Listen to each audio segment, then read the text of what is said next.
Hola, ¿qué tal? Buenas noches. Yo soy el doctor Rogelio Guillén Torres, pediatra neonatólogo, con valoración hemodinámica y ultrasonido neonatal en el paciente gravemente enfermo.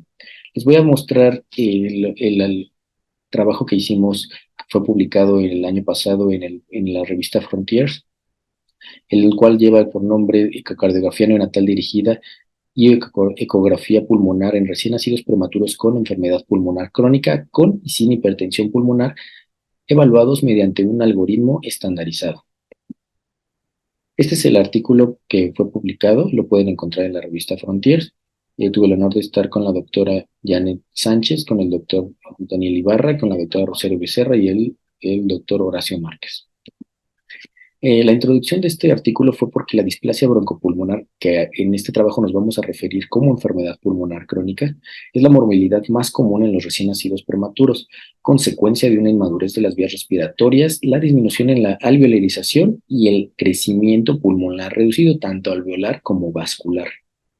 La hipertensión pulmonar crónica es una complicación que aumenta la morbilidad y mortalidad en pacientes con enfermedad crónica y está asociada, y a veces no nos damos cuenta. Entonces, por eso se propuso evaluar a los pacientes con enfermedad pulmonar crónica con un algoritmo estandarizado para descartar esta morbilidad y esta mortalidad. En cuanto a los métodos, el estudio se llevó a cabo en la unidad de cuidados intensivos del Hospital Infantil Federico Gómez, que es un centro de tercer nivel que contaba con el programa de ecocardiografía neonatal dirigida y ultrasonido pulmonar en el punto de atención. Esto en el periodo de enero del 2018 a diciembre del 2021. Los objetivos principales fueron identificar todos los casos de hipertensión pulmonar crónica en los pacientes con displasia broncopulmonar y comparar los resultados hospitalarios de los pacientes con enfermedad pulmonar crónica solita o enfermedad pulmonar crónica con hipertensión pulmonar. Los objetivos secundarios fueron caracterizar los hallazgos de ultrasonido pulmonar en toda la población general del estudio y evaluar los resultados de la terapia diurética. Esto con ecocardiografía neonatal dirigida y ultrasonido pulmonar. Esto que en pacientes con hipertensión pulmonar asociada a displasia broncopulmonar, usando un algoritmo estandarizado que ya se había publicado en un centro hospitalario de primer mundo. El estudio se realizó de enero de 2018 a diciembre de 2021. Se incluyeron todos los pacientes nacidos antes de las 32 semanas con displasia broncopulmonar. La displasia broncopulmonar o enfermedad pulmonar crónica la definimos como dependencia de oxígeno a las 36 semanas de edad postmenstrual basado en consensos internacionales. Todos los bebés se sometieron a ecocardiograma completo realizado por cardiólogo pediátrico para descartar lesiones estructurales.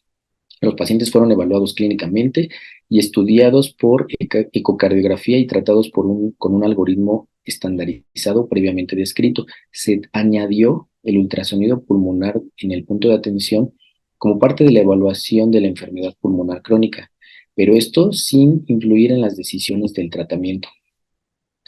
Se hizo un ecocardiograma completo y exhaustivo de acuerdo a las normas prácticas de 2011 sobre la ecocardiografía neonatal dirigida en unidad de cuidados intensivos neonatales. Y definimos la hipertensión pulmonar crónica asociada a displasia broncopulmonar como un septo plano en sístole y dilatación de ventrículo derecho diagnosticado cualitativamente.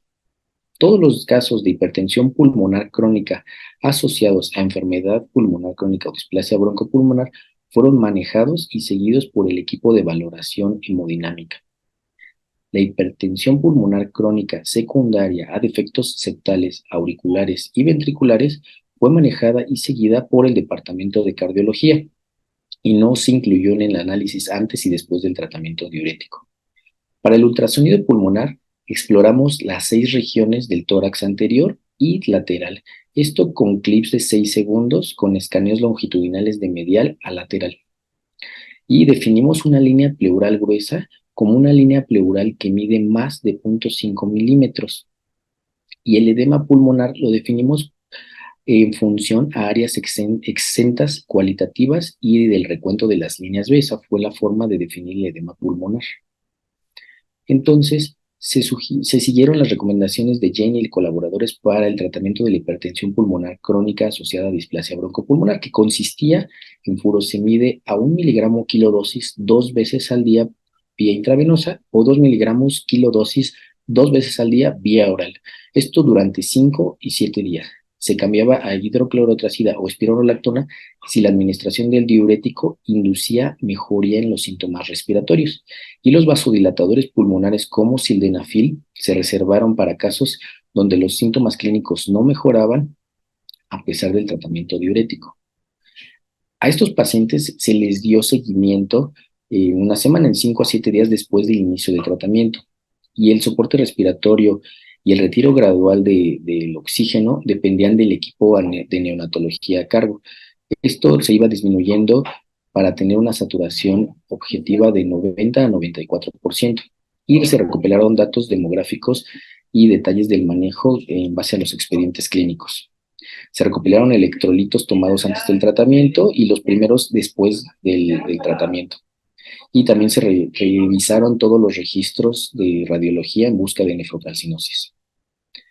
Bueno, después se hizo un análisis estadístico, sobre todo para la variable de la hipertensión pulmonar crónica, y también se hicieron análisis estadísticos antes y después del tratamiento diurético, y se hizo un estudio especial en el aplanamiento septal, que fue una variable cualitativa antes y después del tratamiento.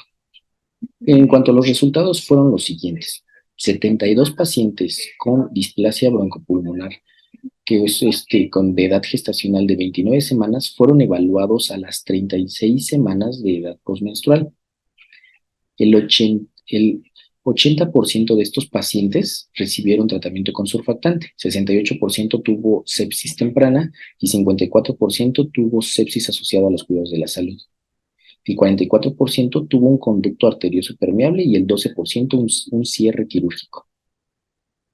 18% tuvo hemorragia intraventricular grave y enterocolitis necrotizante. El 10% desarrolló retinopatía del prematuro.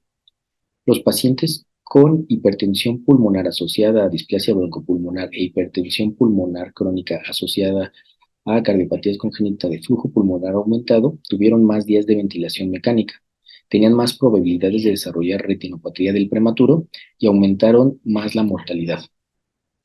Excepto por el aplanamiento septal en sístole con dilatación del ventrículo derecho, no hubo diferencia en los índices ecocardiográficos de los pacientes con hipertensión pulmonar crónica asociada a enfermedad pulmonar crónica y cardiopatía congénita de flujo pulmonar aumentado contra pacientes con displasia broncopulmonar o enfermedad pulmonar crónica aislada. 22 pacientes, que es el 30%, tenían hipertensión pulmonar crónica asociada a enfermedad pulmonar crónica y fueron tratados según el algoritmo. 9 pacientes, que son el 12%, fueron diagnosticadas con hipertensión pulmonar crónica asociada a cardiopatías congénitas de flujo pulmonar aumentado, 2 CIB, 7 CIA, y fueron referidos a cardiología pediátrica. La mortalidad de nuestra cohorte fue del 9.7%. 56 pacientes, que son el 78%, fueron dados de alta con oxígeno y 9, que son el 13%, fueron dados de alta sin oxígeno. Los ultrasonidos pulmonares de los 72 pacientes mostraron línea pleural aumentada y un patrón neumogénico caracterizado por líneas B. 21 pacientes mostraron consolidaciones pulmonares, las cuales fueron reportadas por el equipo de valoración hemodinámica. 12 pacientes se integró un proceso infeccioso superpuesto después de un estudio de infecciones. 22 pacientes con hipertensión pulmonar asociados a displasia broncopulmonar fueron tratados con diurético.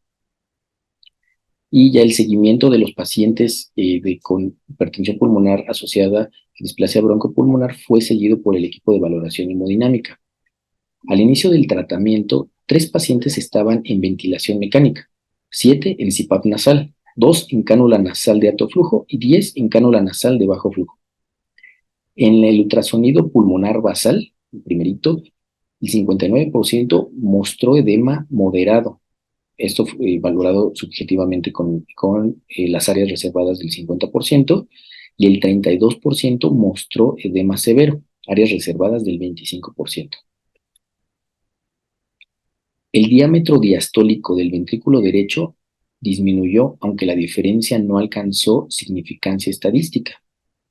La incidencia del aplanamiento del tabique en sístole mejoró de ser universal a una incidencia del 32%. La progresión de la enfermedad tratada con sildenafil ocurrió en un caso y no se encontró ni desequilibrio hidroelectrolítico ni nefrocalcinosis. Después de la terapia diurética, se produjo un descenso en el soporte respiratorio en el 59% de los pacientes con hipertensión pulmonar crónica asociada a displasia broncopulmonar. 2 pacientes permanecieron en ventilación mecánica, 2 en CPAP nasal, 10 en cánula nasal de alto flujo, 1 en cánula nasal de alto flujo y 7 al aire ambiente o con oxígeno intermitente. El recuento subjetivo de las líneas B en el ultrasonido pulmonar mejoró después de la terapia diurética, aumentando la proporción de casos leves del 9 al 64%, y los moderados disminuyó del 59 al 18% y los severos del 32 disminuyó del 32 al 18%. Aquí podemos ver una gráfica del seguimiento de nuestro estudio. La valoración hemodinámica se hizo en 72 pacientes con displasia broncopulmonar. De esos, 41 tenían displasia broncopulmonar aislada. Del resto estaba asociada a hipertensión pulmonar crónica y 9 tenían cardiopatías congénitas de flujo pulmonar aumentado. Se agrega aquí el ultrasonido pulmonar. ¿Qué se observó? De estos pacientes, 51 tenían un patrón intersticial basado por líneas B, y estos venían tanto de los pacientes con displasia broncopulmonar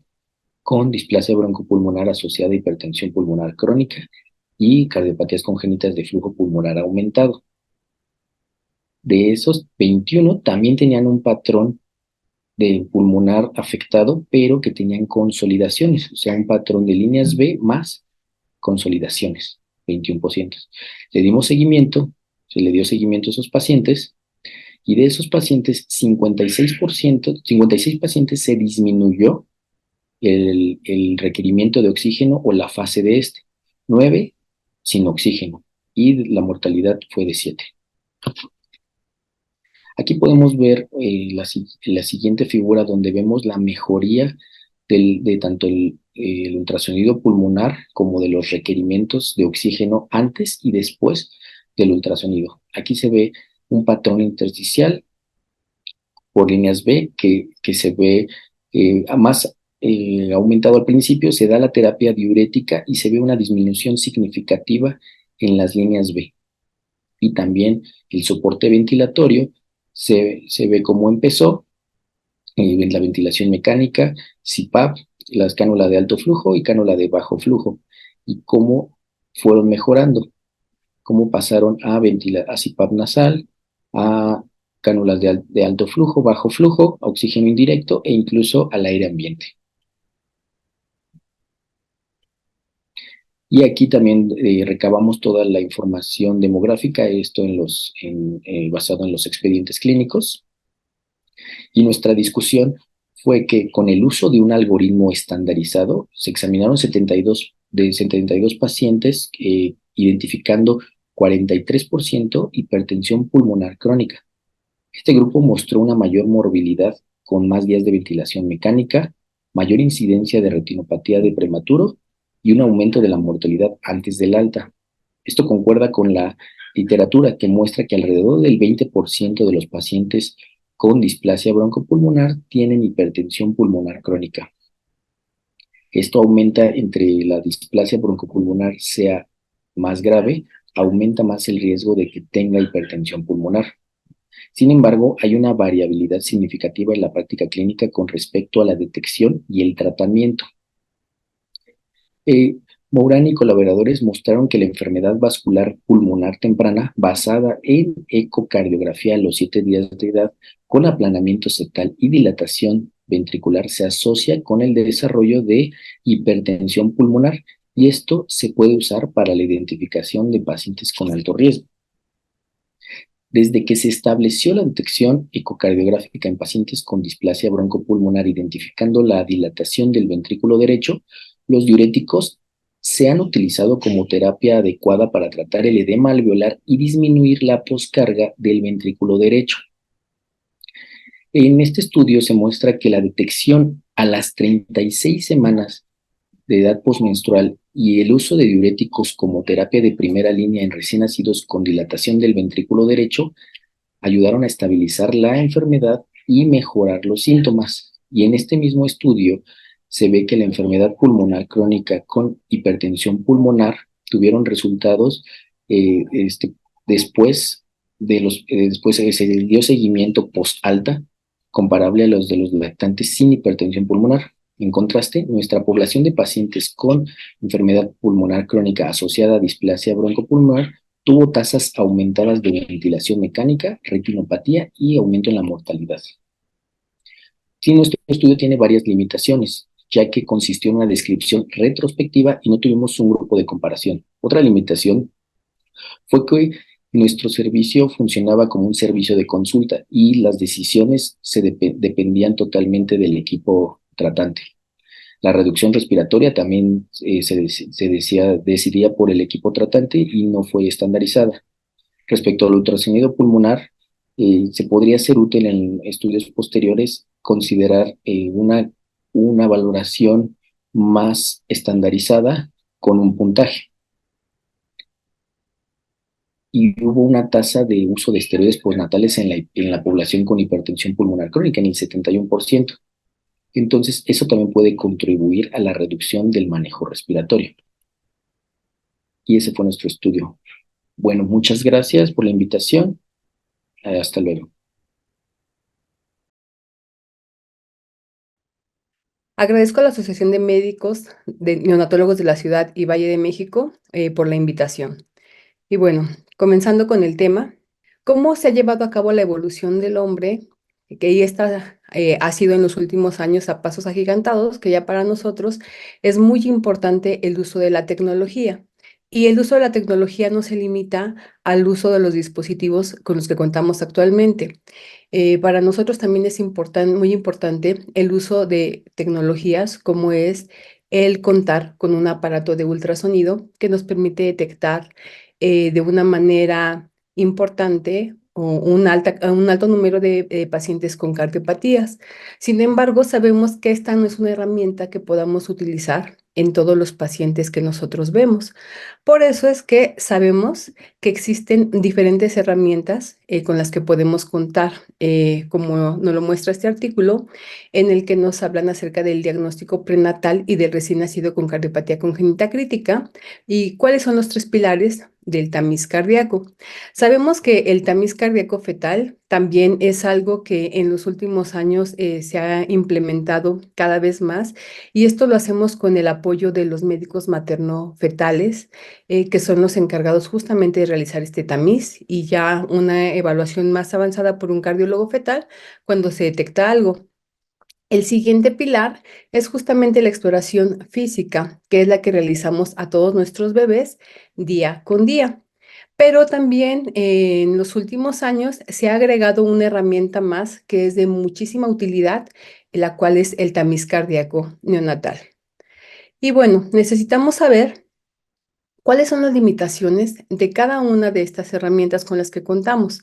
Las limitaciones del tamiz cardíaco fetal están relacionadas principalmente con el tipo de ventana que nosotros vamos a poder encontrar.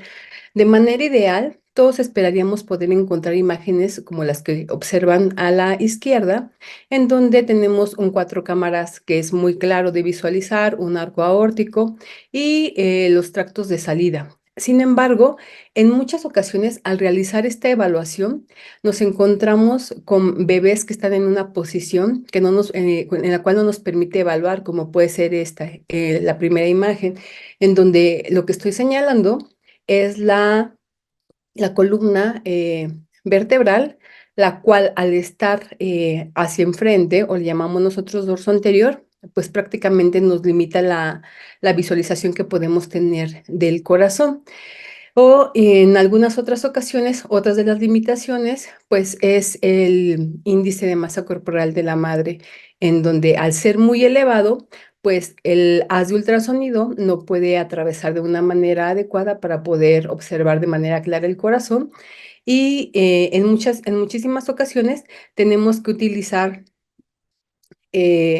o tenemos que dar diagnósticos con imágenes como estas, en donde pues no se logra ver de una manera tan nítida cada uno de las áreas cardíacas. O en algunas otras ocasiones, pues también la limitación por el movimiento que va a tener el bebé. Aparte que también tenemos que recordar que al realizar un ultrasonido, esto es algo que es 100% operador dependiente, entonces también va a depender de la experiencia del operador. Y otra cosa muy importante también va a influir un poco, bueno, no un poco, va a influir bastante el tipo de equipo con el que estemos realizando nuestra evaluación.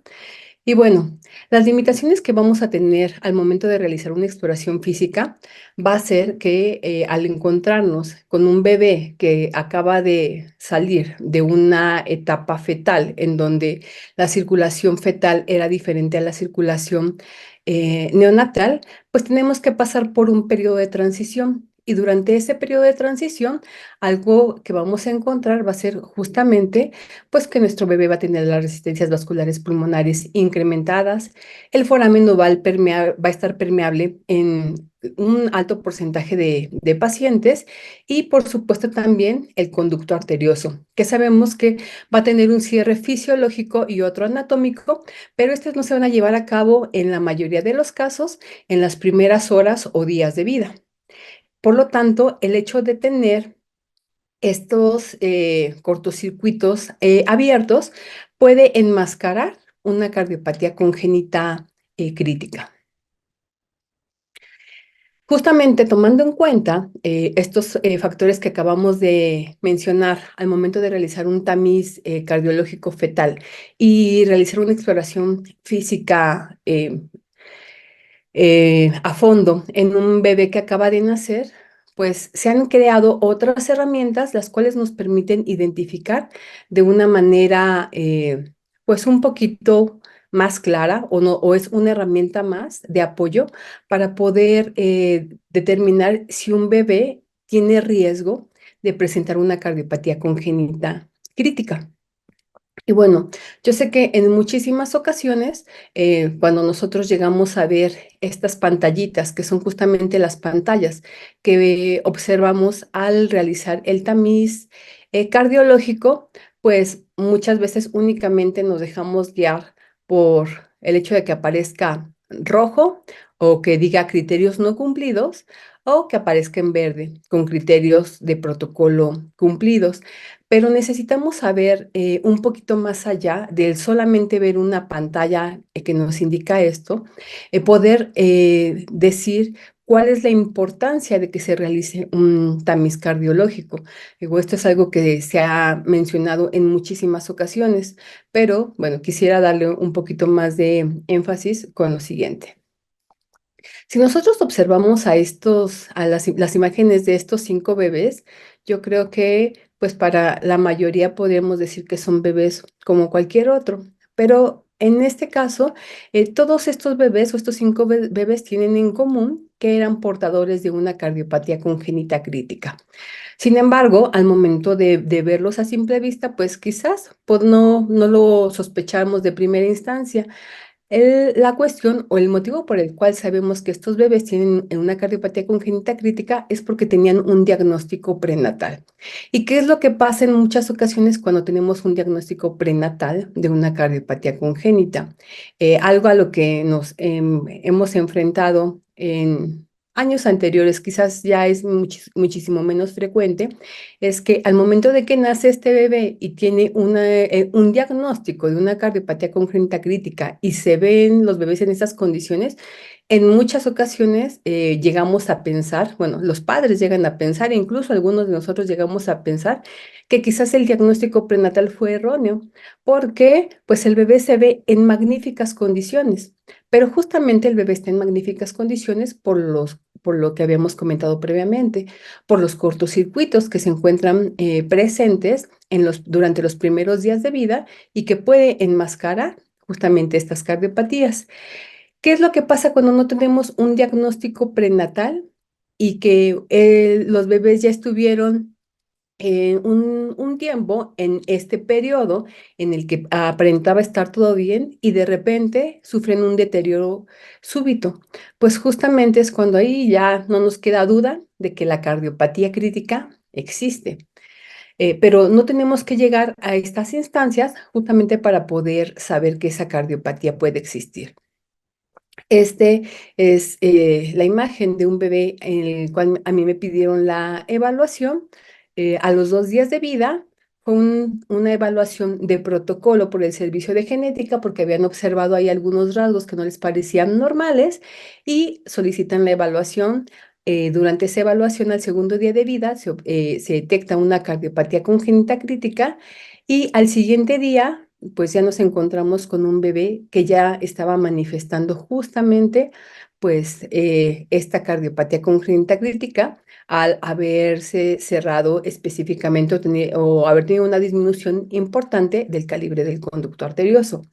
Entonces, el objetivo justamente del tamiz cardiológico pues es que no tengamos que llegar a estas instancias.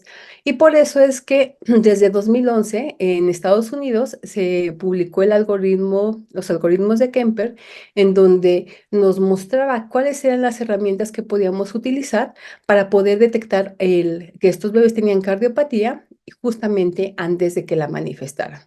Y en nuestro país, en 2021, el Diario Oficial de la Federación fue que lo tomó ya súper en cuenta y lo publicó haciendo que esto sea algo obligatorio para todos nuestros recién nacidos que se encuentran aparentemente sanos. Justamente desde ese mismo año se han realizado diferentes publicaciones tratando de dar la importancia que tiene el tamiz cardíaco neonatal. Ha habido diferentes publicaciones como esta que se publicó en la Revista Mexicana de Pediatría en 2022, en donde nos hablan pues justamente acerca de cómo se debe llevar a cabo el algoritmo para la detección de estas cardiopatías. Otra publicación fue la que llevó a cabo el doctor de Rubens del Instituto Nacional de Pediatría, en donde nuevamente nos muestran el algoritmo. Nuevamente, el año pasado, en 2023, nos muestran otro algoritmo. Ahorita voy a entrar más a fondo a lo que es el algoritmo para poder explicarlo. Y en 2023 también, junto con el doctor Alfonso de Jesús Martínez del Instituto Nacional de Perinatología, participamos en la publicación de este artículo en donde nos hablan acerca de los 3 pilares y pues al igual que los otros, comentamos acerca de cómo es el algoritmo del tamiz cardiológico neonatal. Y bueno, aquí es muy importante que tomemos en cuenta que existen dos algoritmos diferentes, bueno, son similares y tienen una diferencia muy importante. La diferencia va a centrarse en que va a ser diferente el algoritmo que vamos a utilizar o la saturación que vamos a utilizar como punto de corte si estamos hablando de bebés que se encuentran en regiones del país donde la altura es menor a los 1500 metros sobre el nivel del mar. Para estos bebés, si vamos a utilizar como punto de corte para decir que se encuentra normal, es que tengamos una saturación por arriba del 95%, mientras que para los pacientes que se encuentren a alturas como la de la Ciudad de México, que se encuentran a más de 1500 metros sobre el nivel del mar, nuestro punto de corte va a ser diferente. Va a ser del 93%. ¿Y esto por qué? Porque sabemos que a mayor altura, menor saturación. Y si nosotros utilizamos el algoritmo anterior, el que se toma en cuenta para las ciudades con una altura menor, pues entonces vamos a tener muchísimos falsos positivos. Y esto fue algo que se analizó y llegaron a la conclusión de que el 93% podría ser nuestro punto de corte. El Instituto Mexicano del Seguro Social, al igual que otras instituciones, pues también llevó a cabo un lineamiento, el cual pues está bastante completo, aunque en algunas partes podría llegar a ser confuso. Por eso fue que En el hospital, en la Gineco 4, pues hicimos una pequeñísima modificación, prácticamente es lo mismo que mostraban los otros algoritmos, solamente que tratamos de hacer énfasis en algunas cositas, obviamente tratándolo de adaptar a nuestro hospital. Entonces, aquí es muy importante comentar que, bueno, el tamiz cardiológico va a ser la determinación de la saturación e índice de perfusión en mano derecha y cualquiera de los pies en todos los recién nacidos sanos. ¿Qué quiere decir esto con recién nacidos sanos? Son los recién nacidos que no han manifestado ningún dato clínico de ser portadores de alguna cardiopatía congénita. Y aquí es idealmente después de las 24 y antes de las 72 horas de vida, pero previo al egreso, si esto ocurre antes de las 24 horas de vida. Esto llegaba a crear bastante confusión porque al momento de que decía previo al egreso, y entonces si el bebé se quedaba hospitalizado 20 días, pues el día 19 era cuando se quería tomar el tamiz cardiológico.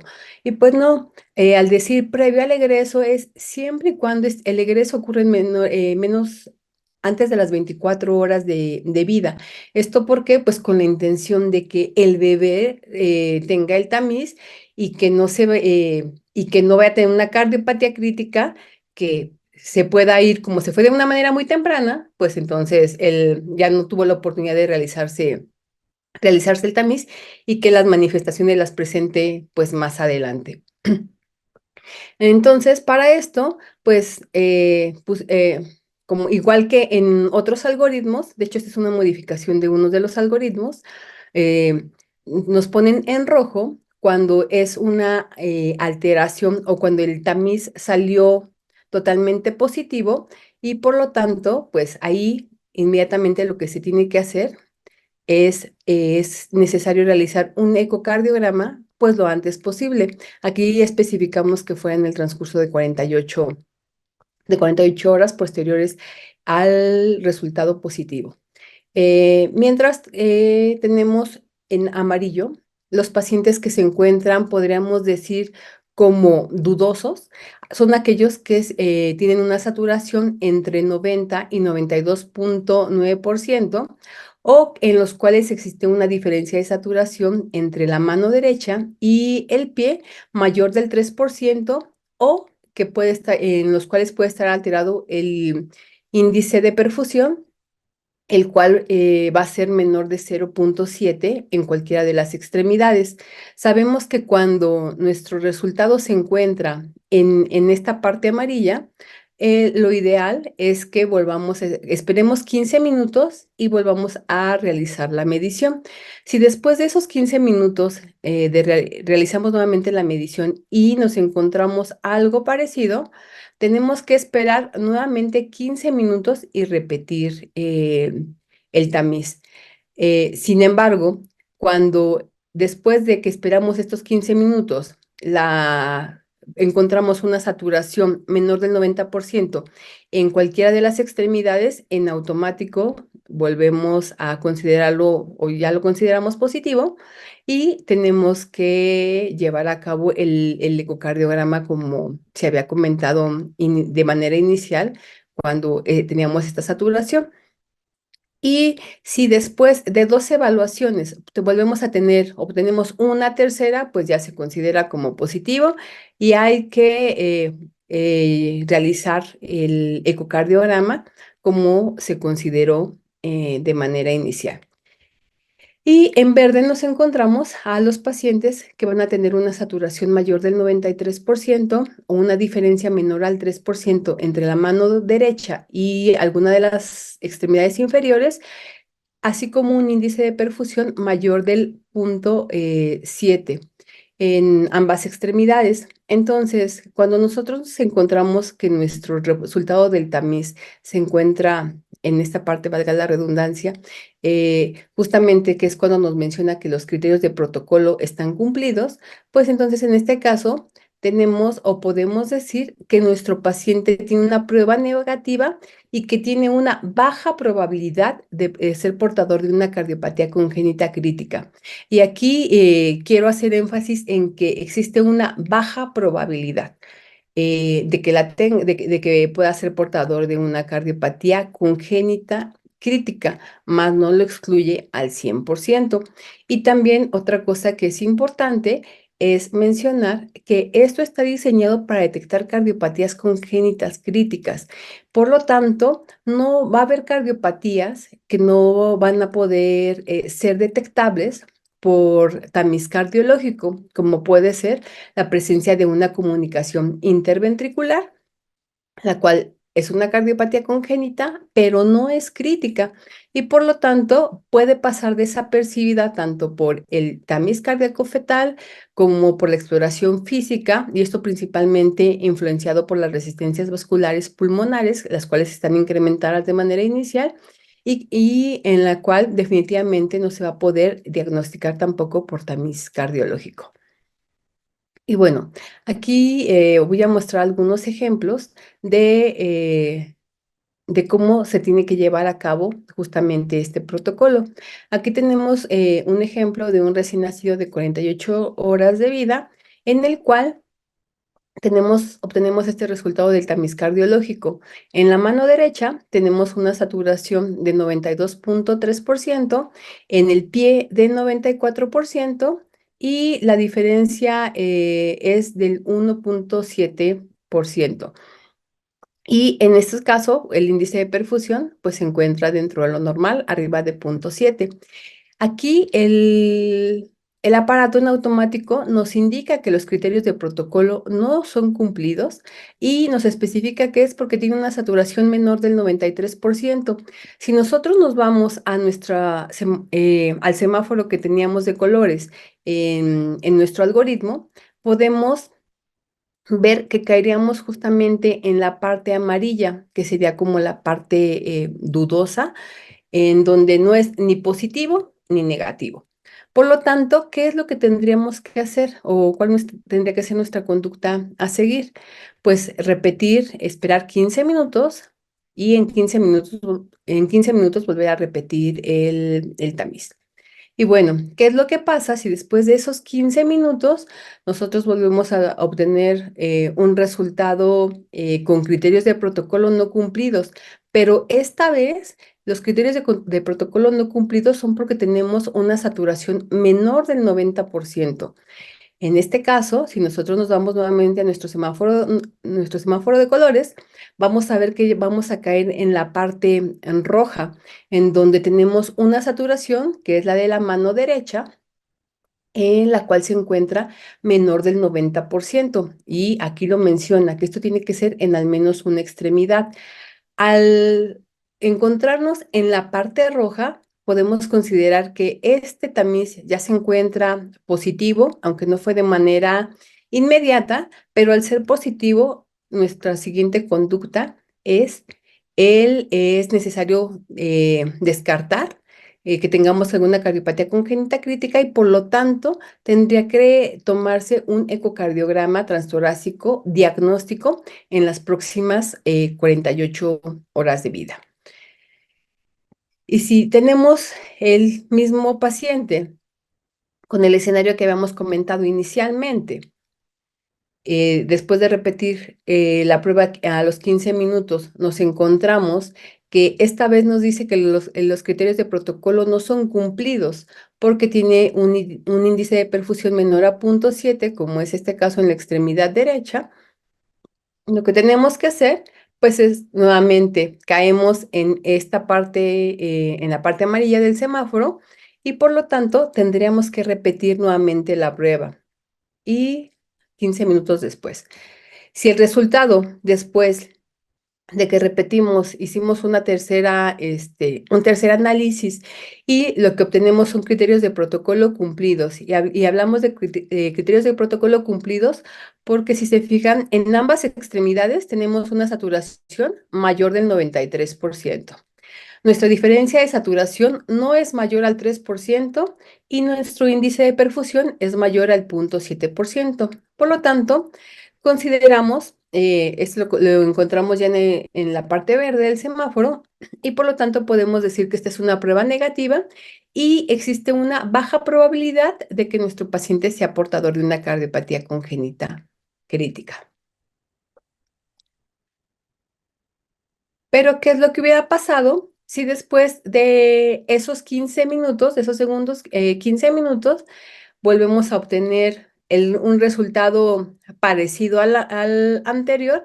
Pues en este caso, lo que tendríamos que hacer, nuestro paciente cae nuevamente en la parte dudosa, pero como al ya ser la segunda o la tercera vez en la que obtenemos nosotros este resultado, pues ya se considera como una prueba positiva y es necesario descartar una posible cardiopatía congénita crítica. Por lo tanto, está indicado el ecocardiograma transtorácico.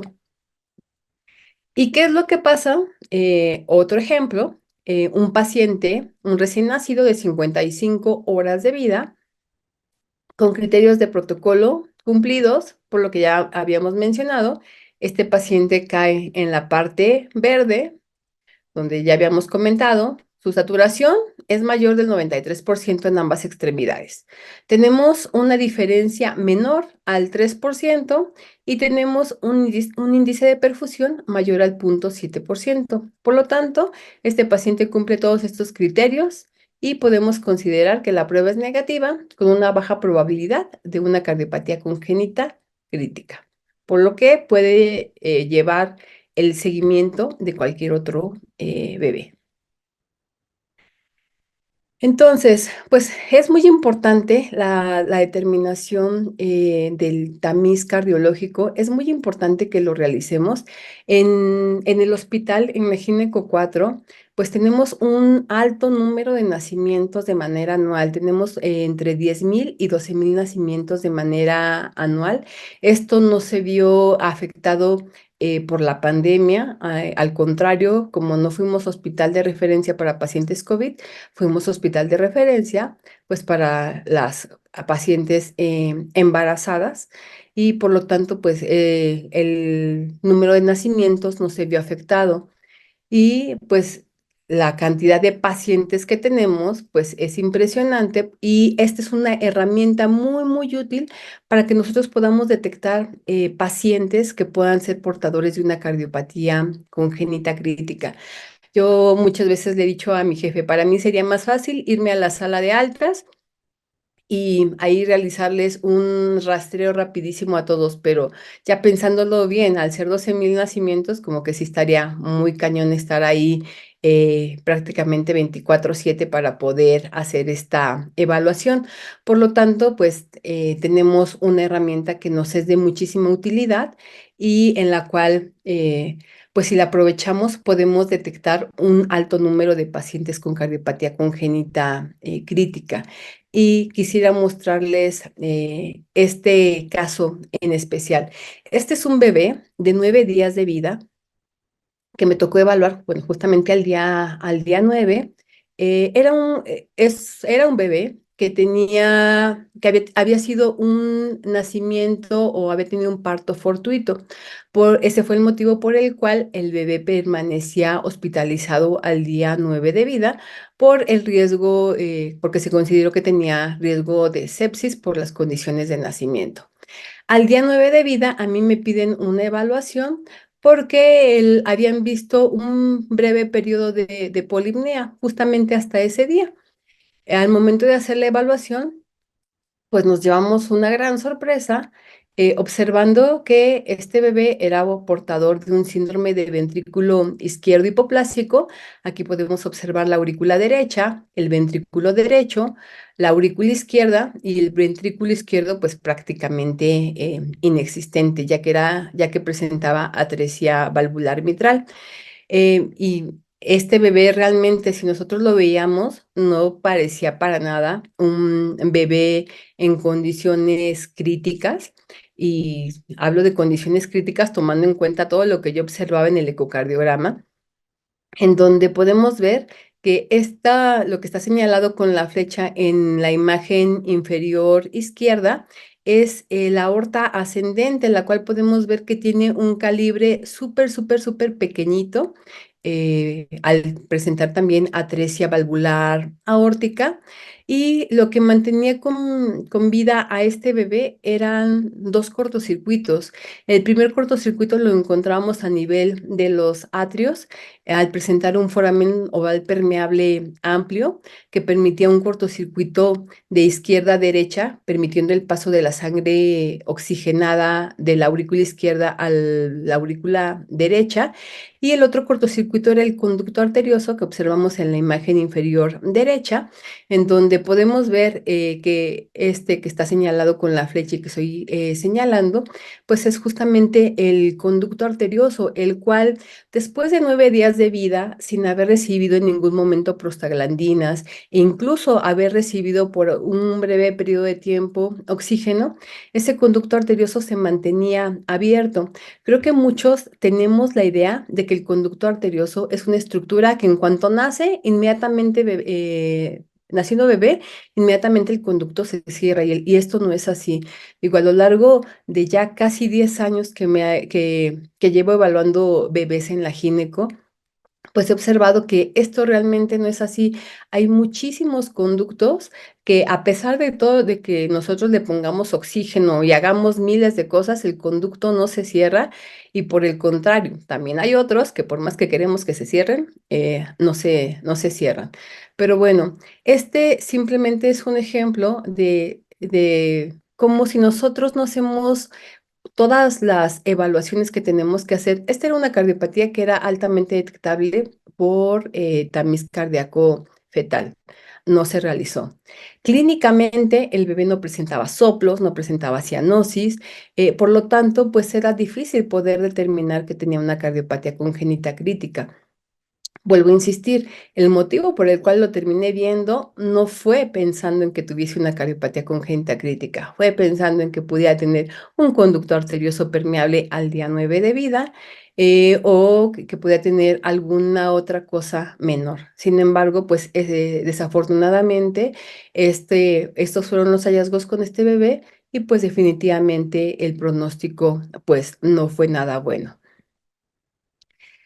Como conclusión, bueno, la detección de cardiopatías congénitas críticas en la etapa neonatal es muy importante. Nos apoyamos mucho del tamiz cardíaco fetal que realizan los médicos materno-fetales y de las evaluaciones que podemos hacer los cardiólogos fetales. Sin embargo, nunca debemos pasar por alto lo importante que es la exploración física y que si el paciente ya está manifestando alguna alteración que nos sugieran que puede tener una cardiopatía congénita, aunque no sea crítica, pues tendríamos que realizar el ecocardiograma correspondiente y no olvidar que el tamiz cardíaco neonatal, pues es una herramienta muy, muy útil que nos va a ayudar a detectar un número mayor de pacientes con cardiopatía congénita crítica y pues el objetivo es justamente detectarlos antes de que sus condiciones pues no sean las óptimas. Y bueno, quisiera cerrar la charla con esta frase de Benjamin Franklin, en donde él menciona, dime y lo olvido, enséñame y lo recuerdo, involúcrame y lo aprendo. Creo que esto es algo en lo que todos nos tenemos que involucrar.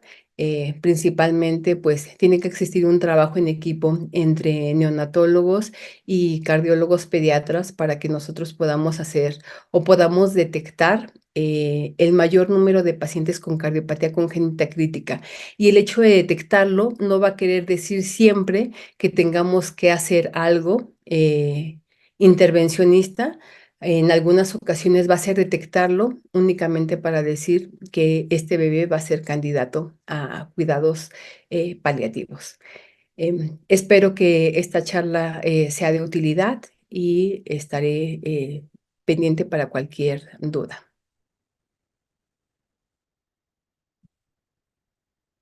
Buenas noches.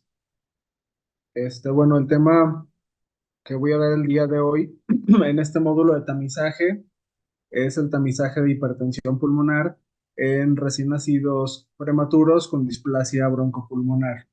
Bueno, para empezar es importante definir qué es la hipertensión pulmonar. En recién nacidos de pronto hay confusión acerca de los términos y las definiciones.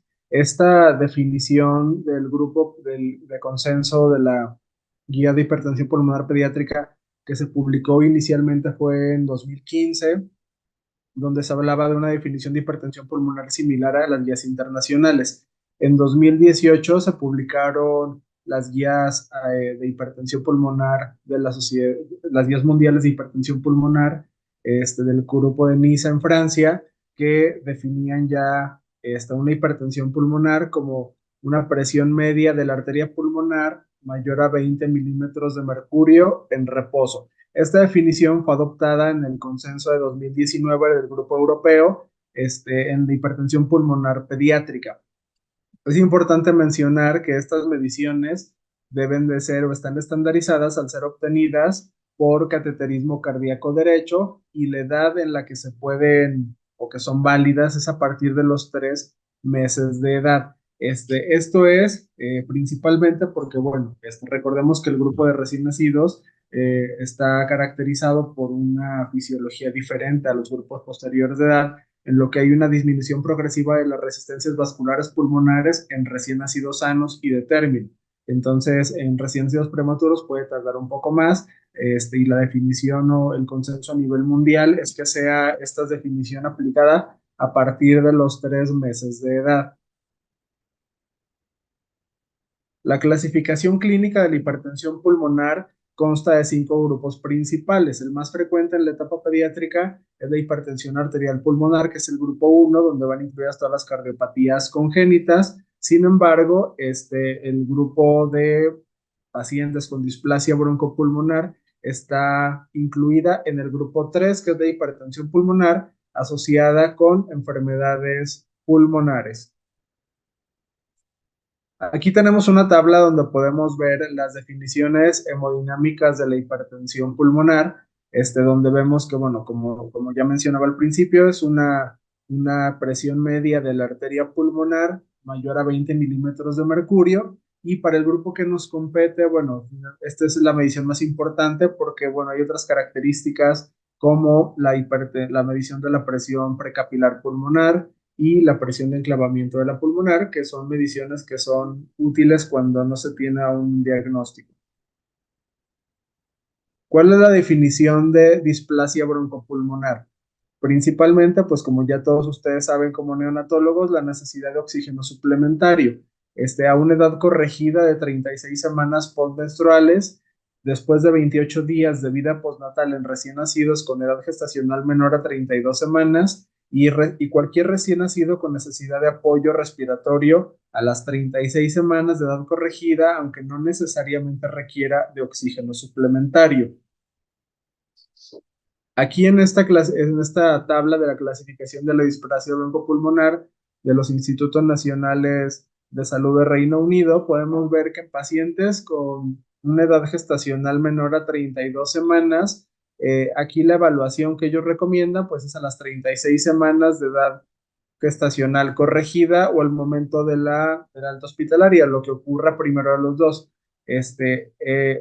Los pacientes que reciben tratamiento con oxígeno, una FIO2 mayor a 21% por lo menos 28 días, se van a clasificar en 3 grupos, en displasia broncopulmonar leve, moderada o severa. La leve, cuando tienen una necesidad de oxígeno al aire ambiente a las 36 semanas de edad corregida; moderada, cuando requieren una FIO2 menor al 30%, y severa, cuando requieren una FIO2 igual o mayor al 30%, o necesidad de ventilación con presión positiva a esta edad corregida. En pacientes con una edad al nacimiento igual o mayor a 32 semanas, bueno, vamos a tener que tengan una respiración al aire ambiente a los 56 días de edad postnatal o al momento de la alta hospitalaria; necesidad de una FIO2 menor al 30% a los 56 días de edad postnatal o al momento de la alta hospitalaria; severa, cuando tienen una FIO2 igual o mayor al 30%, con necesidad de ventilación con presión positiva a los 56 días de edad postnatal o a la alta hospitalaria. Aquí en esta clasificación propuesta por el doctor Eric Jensen del Hospital Pediátrico de Filadelfia, pues él propone 3 grados, grado 1, 2 y 3, en el cual no hay displasia broncopulmonar cuando no hay ningún tipo de necesidad de apoyo ventilatorio; grado 1, cuando requiere oxígeno suplementario por puntas nasales en una cantidad menor a 2 litros por minuto. Grado 2, cuando se requiere este apoyo de oxígeno por puntas nasales mayor a 2 litros por minuto, o ventilación con presión positiva no invasiva. Y grado 3, cuando se requiere de un apoyo ventilatorio mecánico. La hipertensión pulmonar asociada a displasia broncopulmonar, bueno, recordemos que la fisiopatología es una remodelación vascular anormal y hay una detención en el desarrollo vascular pulmonar normal. Hay un incremento en la resistencia vascular pulmonar y una alteración en la función del ventrículo derecho, que finalmente es lo que da la repercusión o la traducción clínica, la falla o la alteración de la función del ventrículo derecho. Es la consecuencia clínica final, digamos, de estas alteraciones a nivel pulmonar. En cuanto a la epidemiología, pues 33% de los recién nacidos con edad gestacional menor a 32 semanas que sobreviven a las 36 semanas corregidas van a desarrollar displasia broncopulmonar. El 25% de estos recién nacidos que tienen displasia broncopulmonar moderada a severa van a presentar hipertensión pulmonar. Y estas estadísticas de Reino Unido dicen que 47% de los pacientes con displasia broncopulmonar mueren a los 2 años del diagnóstico de hipertensión pulmonar. ¿Qué factores de riesgo tenemos? Bueno, hay factores antenatales y postnatales. Dentro de los antenatales tenemos un peso bajo para la edad gestacional, oligohidramnios y diabetes materna. Esto principalmente asociado a que hay una alteración en el desarrollo de la vasculatura pulmonar. Hay factores postnatales que son importantes porque, bueno, son obviamente patologías neonatales muy frecuentes, como es la sepsis neonatal, la hipertensión pulmonar temprana, el uso de esteroides sistémicos, el uso de ventilación mecánica prolongada, de ventilación de alta frecuencia, el uso de traqueostomía, que está en relación al uso prolongado de ventilación mecánica, traqueitis y retinopatía del prematuro, que pues también está ligada al uso prolongado de oxígeno. ¿Qué factores incrementan la mortalidad? Bueno, aquí tenemos algunos respiratorios, como el uso de esteroides postnatales, dependencia de CPAP a las 36 semanas de gestación corregida, esto con relación a que pues, se requiere un mayor apoyo ventilatorio mecánico, y dependencia de ventilación mecánica a las 36 semanas de gestación corregida. Los factores cardiovasculares son hipertensión pulmonar suprasistémica y presencia de una comunicación interauricular. La hipertensión pulmonar suprasistémica pues también tiene que ver con que con la severidad de la hipertensión pulmonar. Si es suprasistémica, es una hipertensión obviamente muy severa, en la que puede haber cambios vasculares mucho más tempranos y mucho más severos. Y la presencia de comunicación interauricular, realmente no hay una relación, se ha encontrado en estudios prospectivos una asociación, pero no se sabe realmente una causa específica. Y otros, la presencia de enterocolitis necrosante. En cuanto a los hallazgos clínicos, pues realmente no hay una evidencia sólida, no está bien documentado en la literatura, entonces pues realmente no tenemos un dato clínico que pueda ser patognomónico o que sea característico para relacionarlo con la severidad o con la relación entre la hipertensión pulmonar con la displasia. Ahora, ¿cuándo realizar la valoración ecocardiográfica? Este va a ser el método diagnóstico más importante en este grupo de pacientes. Los pacientes con una displasia broncopulmonar a una edad corregida entre 34 y 36 semanas y antes de la alta hospitalaria. Esto son las guías internacionales de 2019. En este grupo de pacientes, esto tiene una clase de recomendación 1. Al momento del diagnóstico de displasia broncopulmonar, que también tiene una clase de recomendación 1. Aquí vamos a este algoritmo de la Sociedad Europea de Cardiología, en la que, bueno, aquí como les comentaba, en los pacientes, en las guías de hipertensión pulmonar a nivel mundial, obviamente el estudio inicial en cualquier grupo de edad es el ecocardiograma. Y aquí esos son puntos de corte que evalúan la velocidad de regurgitación de la insuficiencia tricuspidea. En pacientes que son mayores de 3 meses de edad, el criterio ecocardiográfico más importante para el diagnóstico de la hipertensión pulmonar va a ser la velocidad pico de regurgitación tricuspidea. Aquí tenemos que, bueno, si es menor a 2.8 metros sobre segundo, pues hay una baja posibilidad de hipertensión pulmonar. Si está entre 2.9 y 3.4 metros sobre segundo, tendremos que evaluar qué otros signos hay de hipertensión pulmonar y eso da una probabilidad intermedia. Y si tiene una velocidad más de 3.4, pues tiene una alta probabilidad y aquí ya nos acercamos más al diagnóstico. En recién nacidos prematuros o en general en el grupo de recién nacidos, no necesariamente es el criterio más importante debido a que es muy inconsistente o la correlación entre la severidad de la hipertensión pulmonar y la velocidad de regurgitación tricuspidea, pues no siempre se correlaciona. Hay otros datos ecocardiográficos que son datos indirectos, que de hecho algunos de ellos, esto viene en las guías europeas, pero de hecho muchos de ellos están incluidos en el grupo, bueno, en las guías que ahora ya se publicaron también acerca de la evaluación neonatal dirigida por ecocardiograma, que ha ido en auge en años recientes y que está y que está incluido el grupo de neonatólogos. Y entonces, bueno, aquí les muestro algunos. Por ejemplo, uno es el crecimiento del ventrículo derecho, que recordemos que en la etapa neonatal pues predomina el ventrículo derecho, sin embargo, pues lo medimos y lo indexamos con Z-score para saber si hay dilatación o no. La otra es, aquí vemos en esta imagen, la relación entre la medición basal del ventrículo derecho sobre el izquierdo, que es mayor a 1, obviamente que está mucho más grande el ventrículo derecho que el izquierdo. La otra es, este es un criterio muy importante, el movimiento septal paradójico, el movimiento septal plano y el índice de excentricidad, en la cual el ventrículo izquierdo, al estar, por decirlo de alguna forma, aplastado por el ventrículo derecho, pues entonces adopta una configuración en D, cuando de forma normal el que tiene una configuración en D es el ventrículo derecho. Aquí tenemos una dilatación de la vena cava inferior, un tiempo de aceleración de la arteria pulmonar, que bueno, aquí este criterio menos de 105 milisegundos es para un grupo de edad mayor. En recién nacidos tomaríamos un punto de corte de 70 milisegundos y también una relación entre el tiempo de aceleración de la arteria pulmonar sobre el tiempo de eyección de esa arteria. La otra es la alteración en la función del ventrículo derecho. Obviamente una disminución de la función dado principalmente por tres factores o tres criterios ecocardiográficos. Uno es la fracción de acortamiento, que es menor a 35%, un tiempo de excursión sistólica de la anillo tricuspideo o TAPSE, en la que, bueno, aquí marca un punto de menos 18, en recién nacidos tendríamos que indexarlo por Z-score, y una velocidad o un DAS por Doppler tisular, que también nos habla de alteración o disminución de la función del ventrículo derecho. Tenemos otros, como ya comentábamos, el pico de la regurgitación de insuficiencia tricuspidea, y en casos mucho más severos de falla derecha, pues presencia de derrame pericárdico.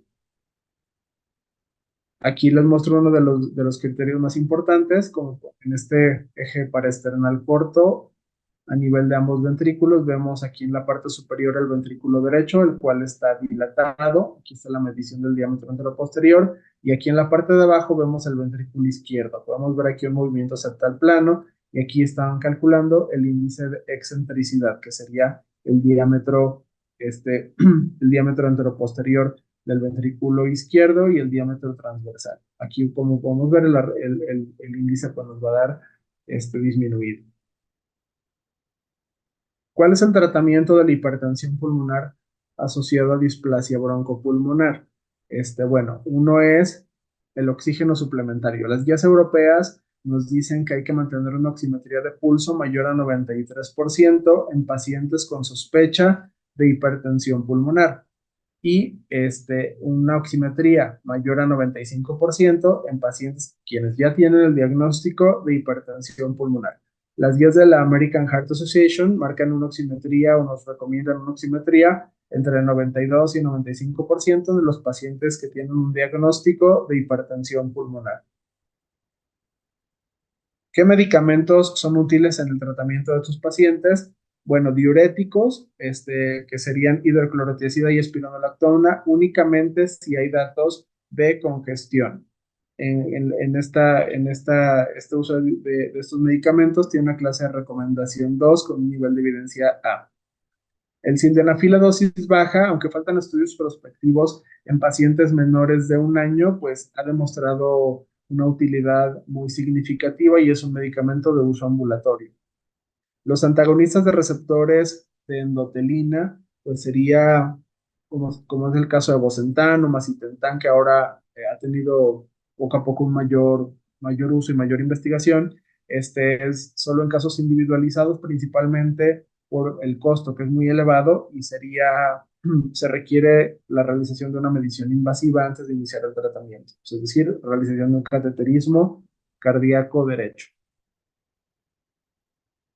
Aquí en este algoritmo del grupo europeo podemos ver que, bueno, aquí sí tenemos datos ecocardiográficos que nos indiquen la sospecha o el diagnóstico de hipertensión pulmonar, como ya lo habíamos visto, como sería disminución de la función del ventrículo derecho, un tiempo de aceleración de la arteria pulmonar disminuido, un índice de excentricidad que sea mayor a 1 o una relación sistólica diastólica mayor a 1.4, bueno, vamos a tener una sospecha de hipertensión pulmonar. Aquí tenemos que evaluar o optimizar las estrategias o la función respiratoria. Decíamos de mantener una oximetría de pulso igual o mayor a 93% y uso de diuréticos solo en caso de que tengamos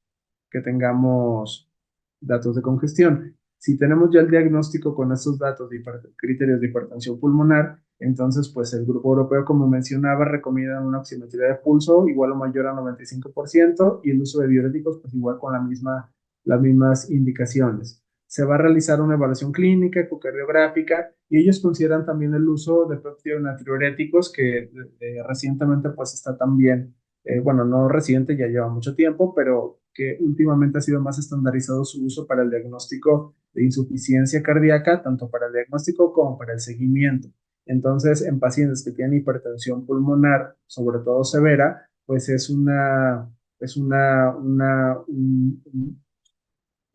parámetro muy útil para poder evaluar incluso la respuesta al tratamiento. Entonces, bueno, tenemos varias mediciones.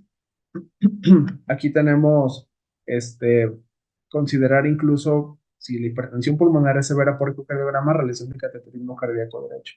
Entonces, ya que decidimos dar el tratamiento, optimizando la oximetría, dando incluso sildenafil por vía oral, vamos a reevaluar en un mes. Si vemos un empeoramiento y no habíamos dado sildenafil, pues entonces hay que iniciar sildenafil por vía oral. Si ya iniciamos el tratamiento en pacientes con hipertensión pulmonar y no hay cambios significativos o no hay mejoría, entonces vamos a reevaluar entre 1 y 4 semanas. Vamos a tener los mismos parámetros clínicos, ecocardiográficos, y en caso de que hayamos solicitado un péptido natriurético, pues igual lo evaluamos. Si vemos que no hay cambios, entonces vamos a reevaluar tan frecuente como algunos días o como sea necesario de acuerdo al estado clínico. Y si hay un empeoramiento de la función, hay que considerar el uso, bueno, hacer un cateterismo cardíaco derecho para poder ver si es candidato a otros medicamentos como los antagonistas de endotelinas que mencionaba hace rato. ¿Cuál es el seguimiento de estos pacientes? Hay que hacer una valoración cada 4 a 6 meses en pacientes con displasia broncopulmonar que requieran de oxígeno suplementario.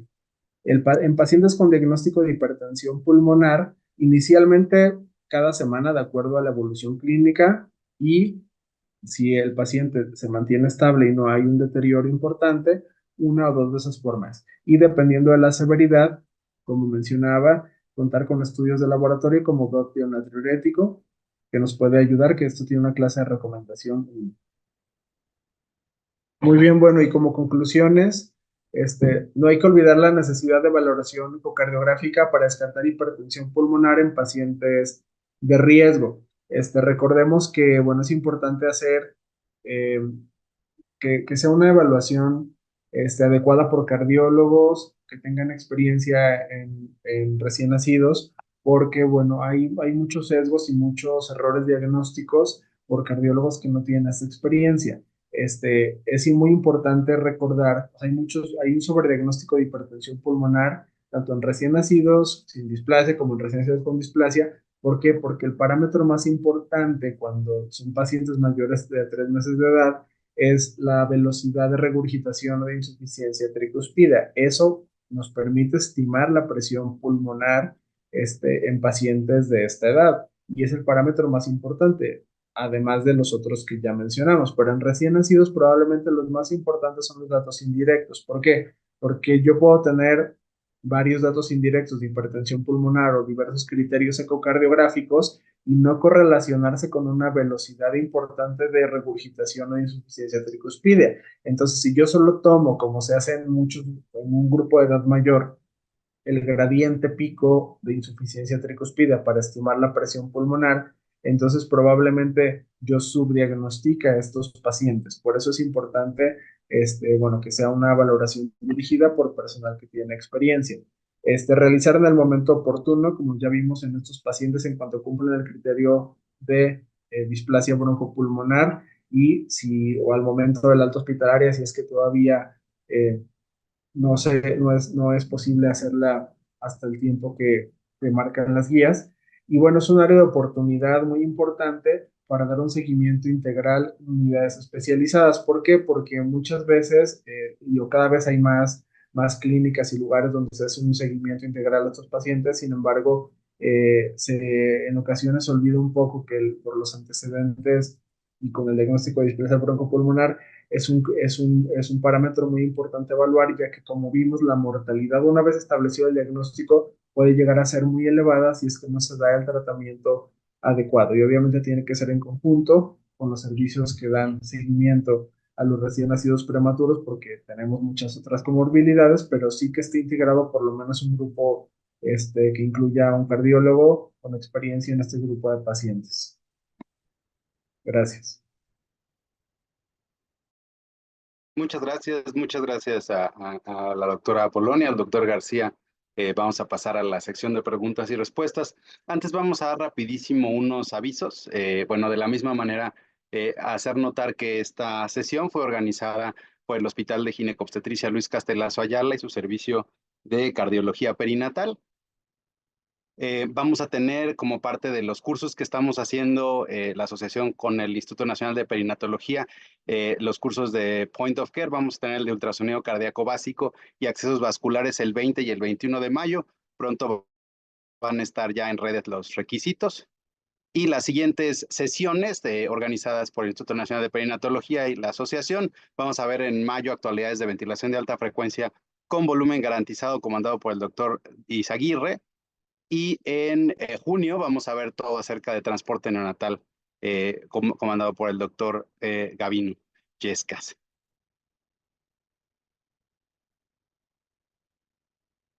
Y invitamos a todos a los panelistas a prender su cámara y micrófono. Y Ale, si quieres empecemos con preguntas y respuestas. Sí, claro. Gracias a todos los ponentes.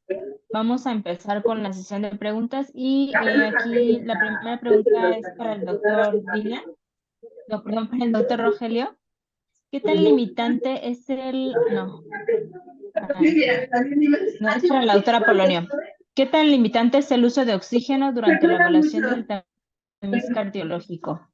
Refieren que a muchos bebés con taquipnea transitoria se les difiere el tamiz por dicho motivo.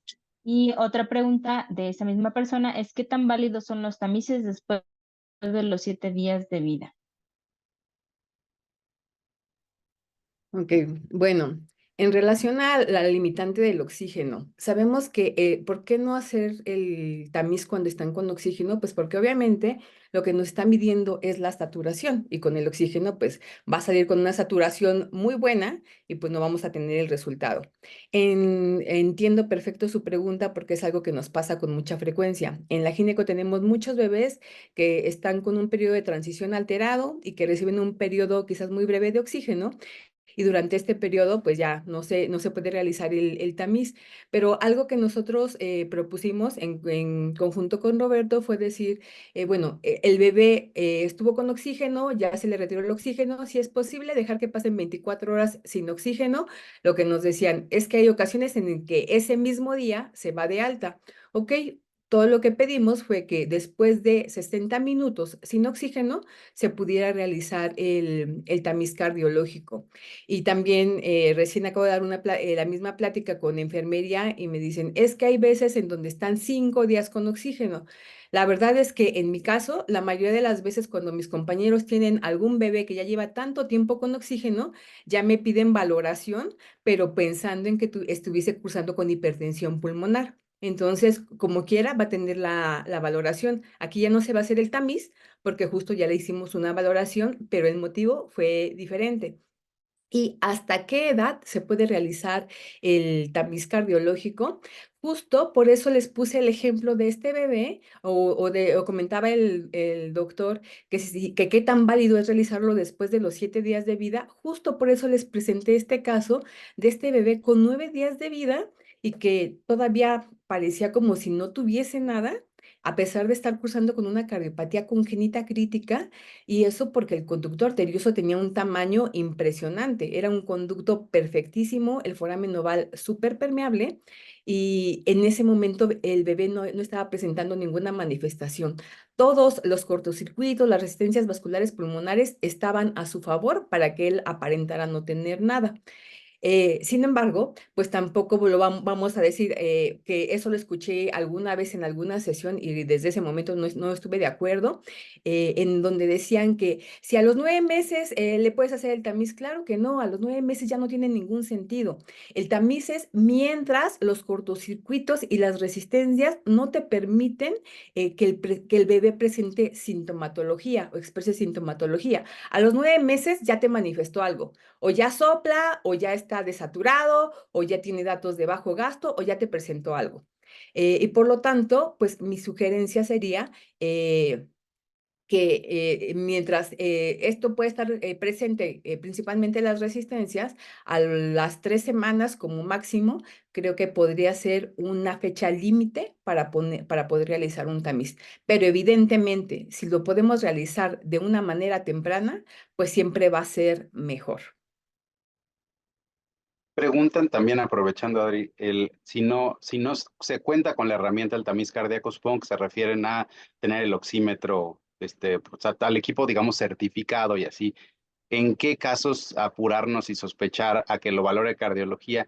Y también si sería válido hoy en día la prueba de hiperoxia, pensando en el diagnóstico. Pues es que justamente también aquí algo es muy importante, que cuando nosotros hablamos de prueba de hiperoxia, no lo podemos poner que qué es mejor, prueba de hiperoxia o tamiz cardiológico. Prueba de hiperoxia es para pacientes que ya te están manifestando enfermedad, que ya te están manifestando cianosis y que justo lo que tú quieres hacer es un diagnóstico diferencial entre si la cianosis o la desaturación es de origen cardiológico o de origen respiratorio, mientras que el tamiz cardiológico es para pacientes que están aparentemente sanos. Entonces, definitivamente, pues son dos cosas diferentes. ¿En qué momento mandar al bebé? Pues si tienes, en muchos lugares lo han hecho así, si no tienes el aparato que es el que está certificado, pues intentar hacerlo aunque sea con un oxímetro, que ya sería como algo pues como última instancia. Pero si el bebé te está dando manifestación, ya sea la presencia de soplo, la presencia de saturación o que ya te está manifestando algún dato de bajo gasto, pues la valoración tendría que ser inmediata y no estar esperando a hacer un tamiz cardiológico. Ay, gracias. Hay una pregunta para el doctor Rogelio. Dice, de acuerdo a lo reportado en la literatura, existen variables ecocardiográficas más sensibles para un diagnóstico de disfunción ventricular derecha, secundaria hipertensión pulmonar, que la dilatación de ventrículo derecho y aplanamiento del septum intraventricular. ¿No cree que pudieran haber tenido más pacientes con hipertensión pulmonar no diagnosticados? Sí, efectivamente, sí hay más valores, sí hay otros datos ecocardiográficos para hipertensión pulmonar, pero en este caso, como ya nos comentó el doctor, en el recién nacido es muy difícil que nos den jet de regurgitación todos los bebés. Entonces, el jet de regurgitación tricúspide medimos indirectamente la presión pulmonar, pero no todos los bebés recién nacidos nos van a dar ese dato. También las resistencias vasculares pulmonares, el índice de aceleración o el de eyección nos sirve, y el TAPSE en caso de disfunción de ventrículo derecho. Todos esos datos sí los vimos en el estudio. Ahí si lo pueden checar, tienen la oportunidad de checarlo. Hay una tabla donde ahí descargamos todos los valores, incluyendo a partir del cambio de equipo, ya se vieron los Dopplers tisulares para una valoración más específica de la función de derecho.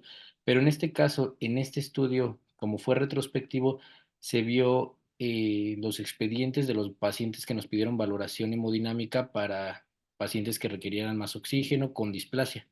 De ahí se vio qué valores tenían mayor significancia estadística y cuál nos traducía más congestión, o sea, sobrecarga de ventrículo derecho.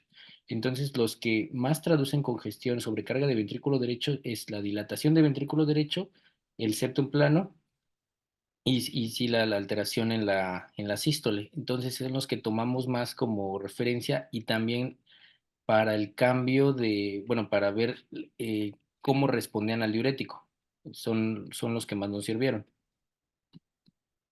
Aquí nada más haciendo un paréntesis, en los centros donde se está trabajando neonatólogos que hacen ecocardiografía, trabajamos de la mano con el servicio de cardiología. O sea, para que haya un servicio que funcione de esa manera, los neonatólogos para empezar necesitan un entrenamiento avanzado en ecocardiografía, como el que tomó Rogelio, se echó un año entero haciendo ecos en neonatos, y siempre se necesita una rama de cardiología que lleve también revisión de los estudios. En todos los estudios de hipertensión pulmonar se vuelven a revisar incluso venas pulmonares para ver que no haya estenosis de alguna vena pulmonar. O sea, son estudios que tienen que ser completos, se toman todos los parámetros ecocardiográficos y funcionales y los hacemos en conjunto siempre con cardiología. En el caso del Instituto Nacional de Perinatología, ahorita yo estoy trabajando con el doctor Poncho Martínez, y ya sea el equipo de cardiología o nosotros hacemos exactamente, digamos, las mismas mediciones, y es un estudio completo, ¿no? No es que específicamente vayamos a buscar aplanamiento del septo y dilatación y que sea algo como sencillo de enseñar y que todo el mundo lo pueda hacer. Tiene que ser algo muy, muy engranado en conjunción con cardiología. Gracias. Igual, dentro de este mismo tema, preguntan para el doctor Roberto García, que en el caso de pacientes con displasia broncopulmonar con hipertensión pulmonar, ¿el tratamiento se mantiene hasta la mejoría clínica y de la presión pulmonar o se continúa por algún tiempo más? Y de continuarse, ¿por cuánto tiempo más se recomienda el tratamiento?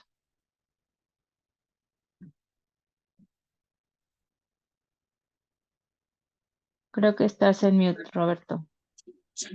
Ya, ¿ya me escuchan? Sí. Bueno, justamente como la principal traducción clínica sería en relación con la falla del ventrículo derecho, pues habría que ver mejoría en los datos de congestión y uso de oxígeno suplementario. Pero igual la valoración, el seguimiento principal es ecocardiográfico. Yo sugeriría, por ejemplo, mantener el sildenafil al menos durante 6 meses, una vez que ha habido una disminución progresiva en el caso de que hubiera datos de falla derecha. Y si hay datos indirectos o directos, bueno, datos indirectos ecocardiográficos de hipertensión pulmonar, pues se van a mantener en seguimiento hasta que pues, hasta que se normalicen.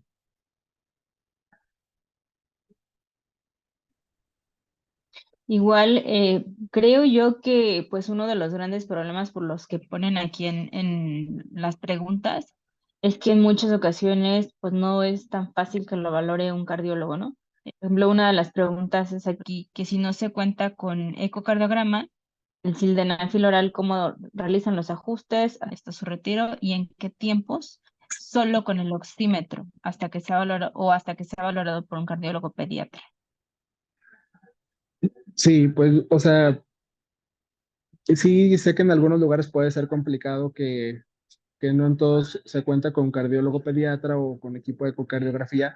Sin embargo, en este caso sí es muy necesario. Es decir, los escenarios clínicos son muy diferentes, los escenarios, igual los hallazgos que podamos encontrar son muy distintos. O sea, por ejemplo, si hablamos de seguimiento con un oxímetro sin ecocardiografía, pues también tendríamos que pensar en qué paciente estamos hablando. O sea, ¿por qué estaría saturado un paciente si no tiene un cortocircuito? Si es un paciente que ya estamos hablando de un paciente con displasia que tiene, no sé, 5 meses de edad y que tiene datos de hipertensión pulmonar, pues tal vez si no tiene un cortocircuito todavía, pues no va a estar desaturado. O sea, pero sí va a tener datos de falla derecha y puede datos de congestión, por ejemplo. Entonces, es complicado porque decía que no hay evidencia suficiente, por lo menos en las guías actuales que recomiendan algún dato clínico como para seguimiento, o sea, no hay suficiente evidencia para decir, bueno, vamos a seguirlo con este dato específico y si mejora o no. Por eso hablamos de datos clínicos que pueden ser muy inespecíficos, como mejoría en la disminución en la cantidad de oxígeno suplementario que pueda requerir o de apoyo ventilatorio, o clínicamente, pues si tuviera algún dato como hepatomegalia o incluso algún otro dato de congestión venosa, pues que haya mejoría en eso, pero por eso es que el eco, aunque pueda ser difícil el acceso en algunos lugares, creo que cada vez está más difundido o más accesible, aunque sea un equipo sencillo que no tenga función avanzada ni nada, pero que sepa hacer maniobras básicas. De hecho, como ya lo he mencionado igual en la plática del protocolo, o sea, realmente las mediciones ecocardiográficas que nos dan esos datos indirectos de hipertensión pulmonar son mediciones muy sencillas que se pueden hacer con equipos muy básicos. Entonces, realmente, pues yo creo que, o sea, sustituirlo es muy complicado como para decir con qué le podemos dar seguimiento sin eco. Tal vez no tan estrecho, pues como una cada semana si no es disponible, pero sí al menos cada 2 meses. Sí, y justo pronto va a publicarse un estudio de marcadores ecocardiográficos justo siguiendo esta corte de bebés con displasia broncopulmonar, y pareciera que uno de los que funciona muy bien es el índice de excentricidad.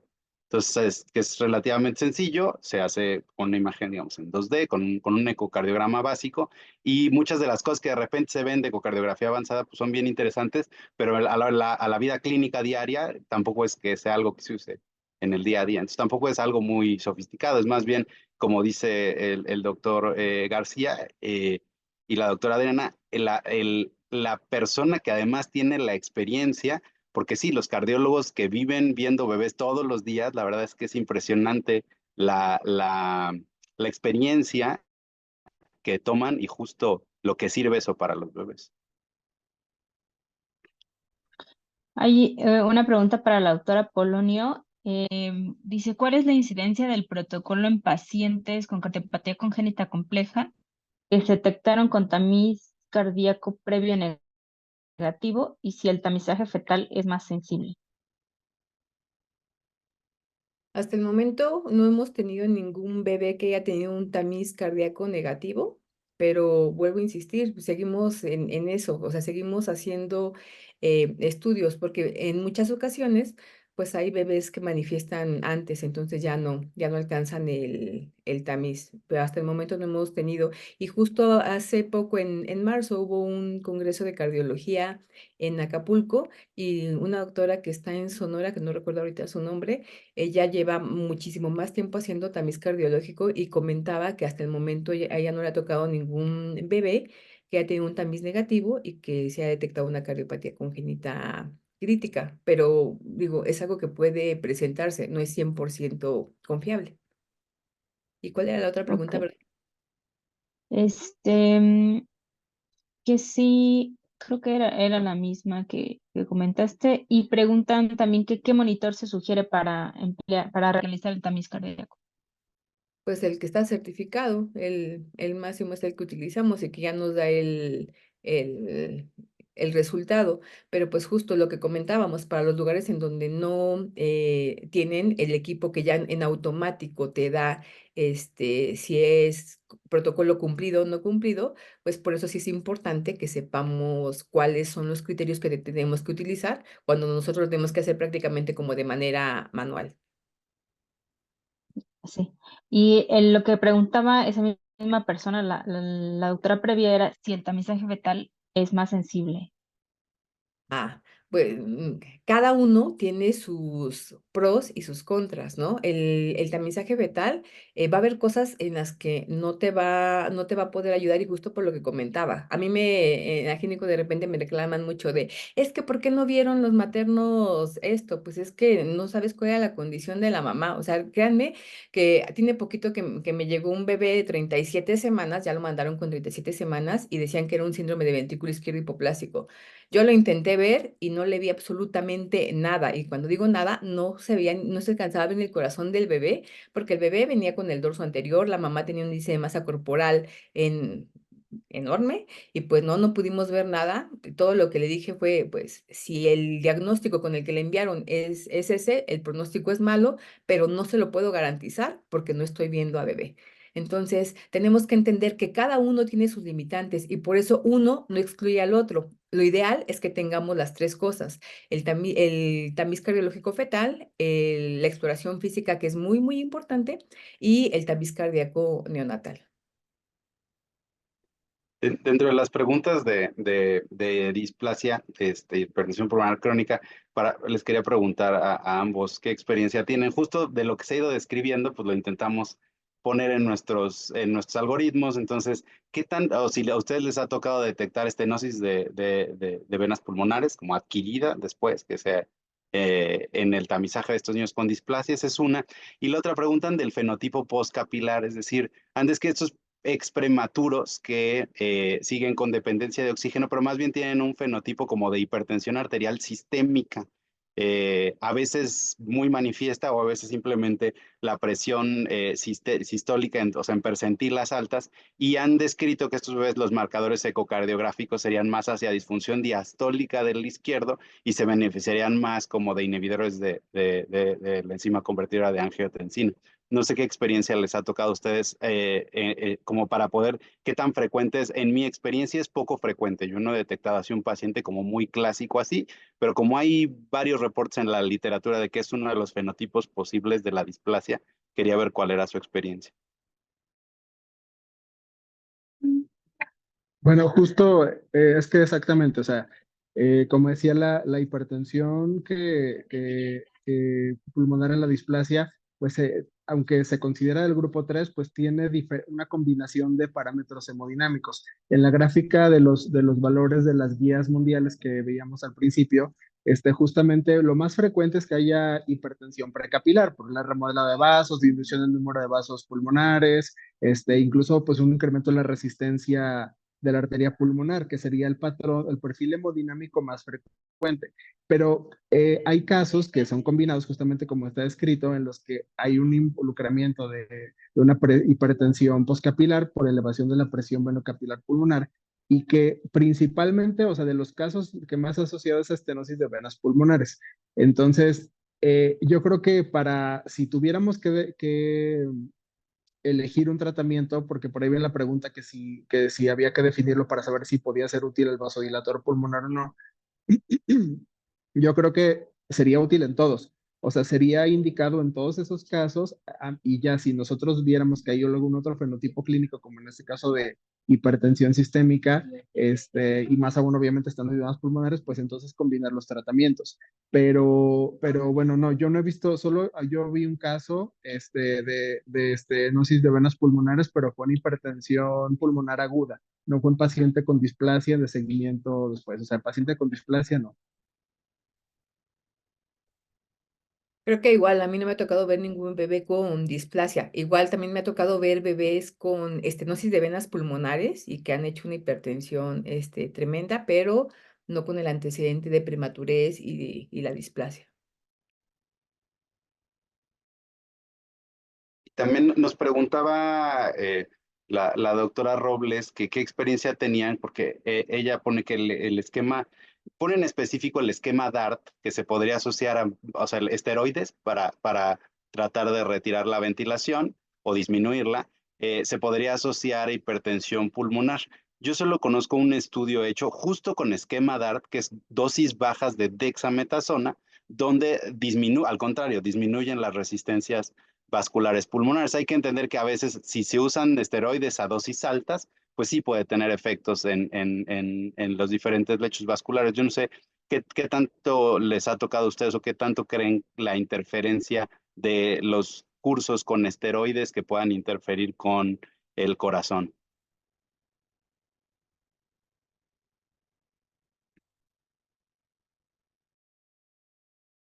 Pues a mí específicamente no me ha tocado. La verdad es que pacientes con hipertensión pulmonar o pacientes con displasia broncopulmonar, creo que cada vez los estamos evaluando más y también de manera más frecuente y no me ha tocado ver alguno que haya tenido algún curso de esteroide. Más bien se ha asociado, o bueno, de los que me ha tocado son los bebés pues obviamente más crónicos, que fueron pues más prematuros extremos y que eso fue lo que dificultó un poquito más el retiro de la ventilación. Sí, exacto. Yo igual con esquema DART específicamente no. Igual pues las guías marcan que sea un esquema dosis altas y muy prolongado como factor de riesgo, pero específicamente con DART no. Perfecto. Y nada más clarificando, Adri, en esto, en nuestra ciudad, en el Ajusco, etcétera. Entonces, ¿cuál sería, como reafirmando, cuál sería el corte justificado de saturación para considerar 93? Preguntan. Sí, 93% es en nuestro caso es con 93% porque estamos a una altura de más de 2000 metros sobre el nivel del mar. Prácticamente en la costa es en donde tienen que utilizar el algoritmo con 95%, pero para todos estos lugares que es donde estamos, pues es 93%. Si no, tendríamos muchísimos falsos positivos.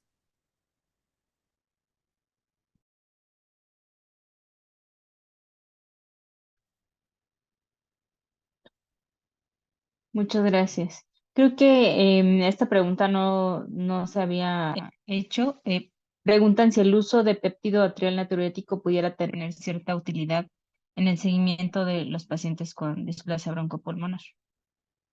Sí, sí, justamente, bueno, lo que pasa es que no entra mucho en ese marcador específicamente, pero en general es un marcador de falla cardíaca, o sea, que muy útil para el diagnóstico y para el seguimiento en cuanto a la respuesta al tratamiento.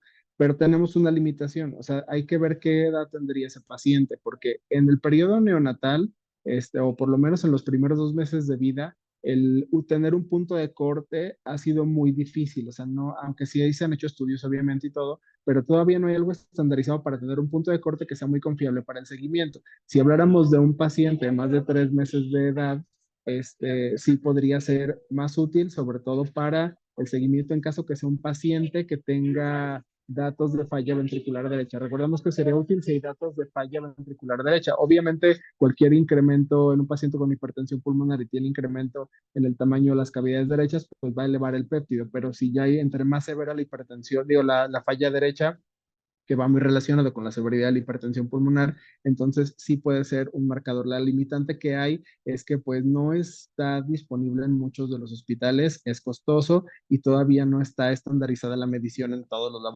laboratorios. De acuerdo.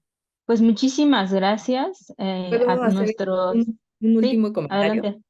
Es que había visto un comentario de la doctora Wendy Díaz, donde decía que había bebés sanos que después de 2 horas de transición y 5 o 6 horas de haber llevado a la sala de alojamiento conjunto presentaban como quejido y con buena saturación. Eh, Hace 2 años hicimos unos episodios de cardiopatías, de detección de cardiopatías congénitas y justo yo ponía un escenario como este. Hablábamos de un bebé con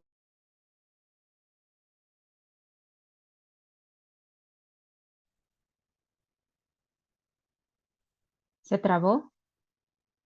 Sí, yo la, Sí, la ¿verdad? trababa. Sí, creo que y se después atoró. Ahí, comienza, bueno, a ver, comentaba que nos quedamos en que hicieron el capítulo de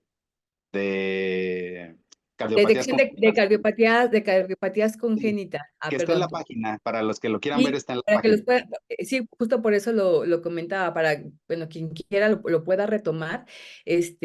Ahí estamos hablando específicamente de bebés con problema de obstructivo del ventrículo izquierdo y que la manifestación generalmente o no van a comenzar con cianosis, no van a comenzar con soplo, con lo que comienzan generalmente son con taquipnea o polipnea y generalmente cuando vemos esto, pues lo que hacemos es colocar oxígeno y en lugar de tener mejoría, o la saturación no disminuye, pero el bebé se va poniendo cada vez más crítico. Y eso en ese capítulo explicamos justo el por qué es esto que se llega a poner este crítico bebé. Y pues ahí obviamente ya no estamos hablando de un bebé sano que va a requerir tamiz cardiológico. Ahí estamos hablando de un bebé que ya está manifestando la enfermedad. Y de hecho yo les decía, si para mí un bebé que estaba en alojamiento conjunto pasa a cunero patológico, después pasa a una terapia intermedia y termina en una UCIN, tiene una cardiopatía obstructiva izquierda hasta no demostrar lo contrario. Y muchas veces lo llegamos a confundir con sepsis. Entonces, creo que ahí valdría la pena volver a revisar ese tema. Sí, exacto, como dices, ya no es tamiz, ¿no? Ya es búsqueda de una cardiopatía intencional. Pues lo que quería justo era ver si tenían algún comentario final.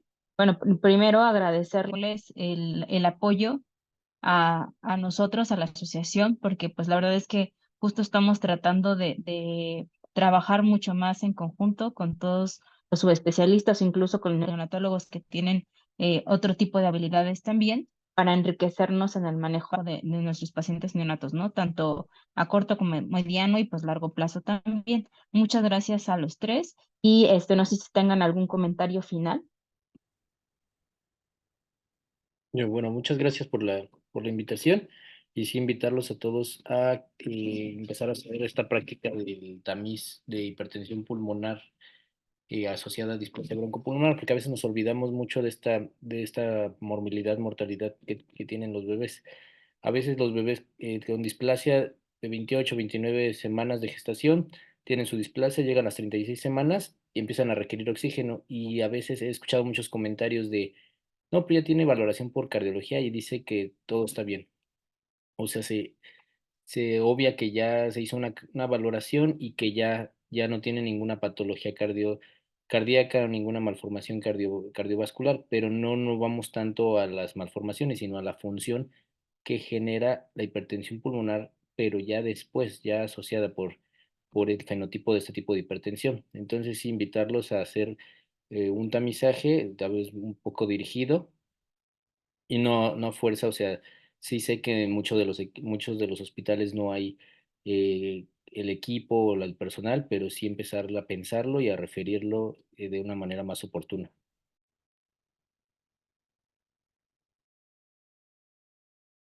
Pues en lo que a mí respecta, pues que es muy importante que hagamos el tamiz cardiológico. Vuelvo a insistir, tenemos más herramientas y también sé que en muchos lugares del país existen muchas limitaciones, pero pues justo se supone que es una herramienta más y el objetivo es tratar de detectar el mayor número de bebés que puedan requerir algún tipo de tratamiento. Y de hecho, a diferencia de lo que ocurría en años anteriores, en donde las generaciones de cardiólogos pediatras eran un cardiólogo por generación, actualmente salen muchísimas generaciones y creo que cada vez van existiendo más cardiólogos pediatras en los estados. Entonces, yo siempre les he dicho, o a todos los residentes de cardiología pediátrica que rotan conmigo, lo que yo les digo, donde haya bebés, ahí van a ocupar un cardiólogo pediatra. Entonces, ese es el área de oportunidad para que nosotros podamos tener, pues, trabajo incluso, ¿no? Ayudando a que los bebés tengan un mejor resultado.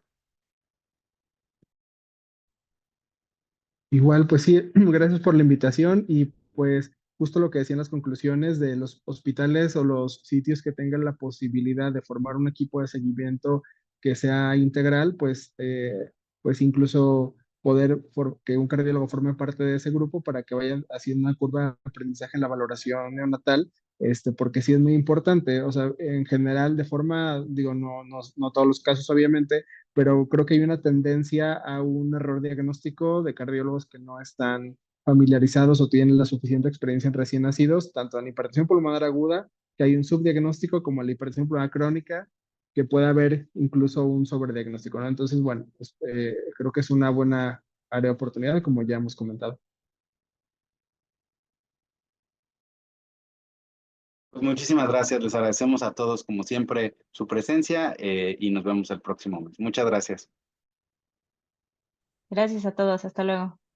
Gracias, buenas noches.